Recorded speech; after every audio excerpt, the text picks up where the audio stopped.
जब रवि लामिछानेभित्र बीचमा एउटा राजनीतिक प्रतिशोध एकदम साधियो नि। सीमित पार्टीको मात्रै नभएर यसमा चाहिँ सबैले देशको भलो चाहने सबैले चाहिँ यसमा हस्ताक्षर गर्नुहुनेछ। एउटा पार्टीहरूले अहिलेसम्म केही गरेनन्। एउटा आशा हो रवि लामिछाने भनेको एउटा मान्छेको आशा र भरोसा हो। हेर्नु परिवर्तन हामीले अब पार्टी भन्दा पनि एकचोटि भोट परिवर्तन गरौँ। सबैले 84 चाहिँ एकचोटि रासपालाई अवसर दिउँ। नमस्कार सबैजनालाई। हामी आज रवि लामिछानेज्यूमाथि भएको राजनीतिक प्रतिशोध विरुद्धको जनताको हस्ताक्षर अभियानमा जोडिएका छौँ। यस अन्तर्गत राजु कार्की सर र राजु धमला सर हामीसँग जोडिनु भएको छ। नमस्ते। नमस्ते। कसरी चाहिँ तपाईँहरू जोडिनुको लो यो रवि लामिछानेमाथि भएको राजनीतिक प्रतिशोध विरुद्ध जनताको हस्ताक्षर भनेको यो चाहिँ मेरो बुझाइमा चाहिँ यो रासपाकै साथीहरू रासपा भएकै मान्छेले मात्रै गर्नुपर्ने भन्ने होइन। यो आम जुन चाहिँ हाम्रो देशको जुन स्थिति छ त्यो सुशासनसम्म सम्बन्धित छ, त्यो भ्रष्टाचार विरोधीसँग सम्बन्धित छ। जो त्यस्तो जसको विरुद्धमा चाहिँ बोल्न चाहनुहुन्छ त्यसको विरुद्धमा को जनताको हस्ताक्षर हो जस्तो मलाई लाग्छ। किनभनेदेखि यो एउटा सीमित पार्टीको मात्रै नभएर यसमा चाहिँ सबैले देशको भलो चाहने सबैले चाहिँ यसमा हस्ताक्षर गर्नुहुनेछ भन्ने मैले आशा लिएको छु। यसै गरी म अहिले आज मेरो चाहिँ नाम राजु कार्की स्वदेशको ठेगाना छ। कसरी यो अभियानमा जोडिन इच्छुक हुनुभयो? यस्तो सर, अब मैले पनि अब भनौँ न धेरै अब पहिलेदेखि नै हामीले पार्टीहरू दुनियाँ पार्टीहरू देखिरहेको थिएँ। अब रवि लामिछानेलाई चाहिँ मैले किन चुज गरेँ भन्दाखेरि पनि एज अ उहाँ एउटा मिडियामा हुँदा पनि उहाँले यति राम्रो काम गर्नुभएको थियो कि अब अहिले हामी उदाहरणको लागि भनौँ न कुबे जस्तो ठाउँमा छौँ। उहाँले यस्तो यस्तो ठाउँबाट चेलीबेटीहरू कति हाम्रो नेपाली दाजुभाइहरू मृत्युको मुखबाट जुन असम्भव चिजहरू थियो उहाँले सम्भव बनाएर नेपाल झिकाउनु भएको छ। त्यसका उदाहरणहरू अहिले पनि तपाईँको प्रत्येक नेपालीहरूको मनमा दिमागमा छ। अब यी पुराना भनौँ एउटा पार्टीहरूले अहिलेसम्म केही गरेनन्। एउटा आशा हो रवि लामिछाने भनेको एउटा मान्छेको आशा र भरोसा हो। हेर्नुहोस्, हुन त कतिपय साथीभाइलाई मनमा होला उहाँहरूले देखाउन सक्नु भएको छैन, तर अब चाहिँ पालो आयो देखाउने होइन। यही हो। म यति परिवर्तन नगर्नुहोस्, भोट परिवर्तन गरिदिनुहोस्। म यति भन्छु, राम्रो व्यक्ति रोज्नुहोस्। किनभने आशा त अब सबै हेरौँ नि, फलाना चाहिँदैन केही गर्नला भने चाहिँ जुन जोगी आयो कानै चिरेको आयो। किन त उनीहरूको त हामीले स्टार्टिङदेखि नै हेरे। उहाँको त रवि लामिछानेको त हामीले स्टार्टिङदेखि नै हेरेको छौँ नि त।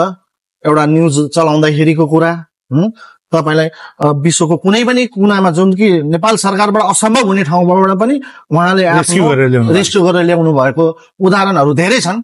यही भएर चाहिँ म चाहिँ अब चाहिँ उहाँले के अब यही हेर्नु न तपाईँको एउटा रवि लामिछाने प्रति कति व्यक्ति लागेका तर छातीमा हात राखेर हुन्छौँ। एक दिन जित अवश्य हुन्छ। त्यो दिन चाहिँ सारा नेपाली खुसी नै दिन आउँछ। धन्यवाद सर, धन्यवाद। यो अभियानमा जोडिनु भएको यहाँहरूप्रति कृतज्ञ। धन्यवाद। सर नमस्कार। म चाहिँ आज रवि लामिछानेजीमाथि भएको राजनीतिक प्रतिशोधको विरुद्ध जनताको हस्ताक्षर अभियानमा जोडिरहेको छु। यस अन्तर्गत तपाईँहरूको पनि साथ सहयोग पाएकोमा एकदम कृतज्ञ छु। साथै यो परिवर्तन हामीले अब पार्टी भन्दा पनि एकचोटि भोट परिवर्तन गरौँ। सबैले 84 चाहिँ एकचोटि रासपालाई अवसर दिउँ। देशमा हामीले सबैको शासन सत्ताहरू सबै हेरिसक्यौँ। देश कहिले यसरी त अगाडि बढ्दैन। तसर्थ राजनीति चाहिँ भनेको निस्वार्थ सेवा भावले आउनुपर्छ भन्दै रासपा स्थापना भएको हुँदा एकचोटि सबैले भनेको 84 रासपालाई सहयोग गरिदिनु होला। साथै रविजी विरुद्ध भएको यो राजनीतिक प्रतिशोधलाई अन्त्य गर्न एकदमै जरुरत छ। भोलिका दिनमा तपाईँ हामी पनि त्यस्तोमा पर्न सक्छौँ भनेर यो प्रतिशोध विरुद्ध जनताको हस्ताक्षरमा जोडिन गएको छु सर। धन्यवाद। नमस्कार। नमस्ते भाइ। ल गणेश भाइ, हजुरलाई स्वागत छ।